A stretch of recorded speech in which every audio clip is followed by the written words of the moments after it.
박근혜 대통령이 헌정사상 두 번째로 대통령 탄핵 소추를 당해 정치 생명의 최대 위기를 맞았습니다. 18년 정치 인생에 가장 큰 오점을 남긴 것은 물론 대통령으로서의 직무도 이제 곧 중단이 될 것으로 보입니다. 박 대통령 직무 정지가 되기 전 공식적인 메시지를 내놓을 것으로 보이는데요. 이번에는 청와대 취재기자 연결합니다. 김혜영 기자. 네, 박근혜 대통령이 헌정사상 두 번째로 국회의 탄핵을 받은 대통령이 됐습니다. 박 대통령은 18년 정치 인생에서 가장 큰 불명예를 안은 채 식물 대통령의 처지가 됐습니다.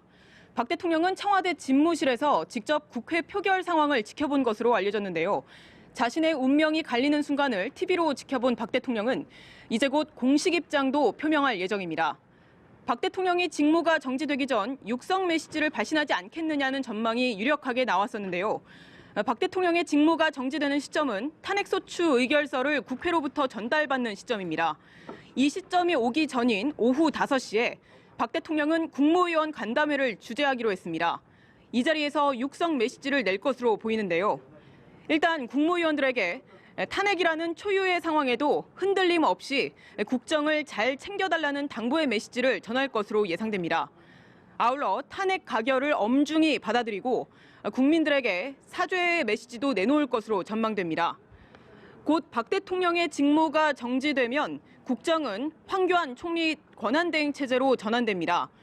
탄핵 심판 최장 기간이 6개월인 만큼 박 대통령도 길게는 6개월간 관저 칩거에 들어갈 전망입니다. 지난 2004년 노무현 전 대통령 때와 마찬가지로 박 대통령도 관저 생활을 이어가면서 특검 수사와 탄핵 심판을 동시에 대비할 것으로 예상됩니다. 박 대통령은 이미 특검 수사에 대비해 4명의 변호인단을 구성한 상태인데요. 당장 탄핵 심판을 맞아 헌법재판관 출신의 변호사 등을 탄핵 변론 대리인으로 선임할 가능성이 높아 보입니다. 또 노 전 대통령의 사례를 적극 참조해 참모진으로부터 주요 현안에 관한 최소한의 보고도 받을 전망입니다. 지금까지 청와대에서 연합뉴스TV 김혜영입니다.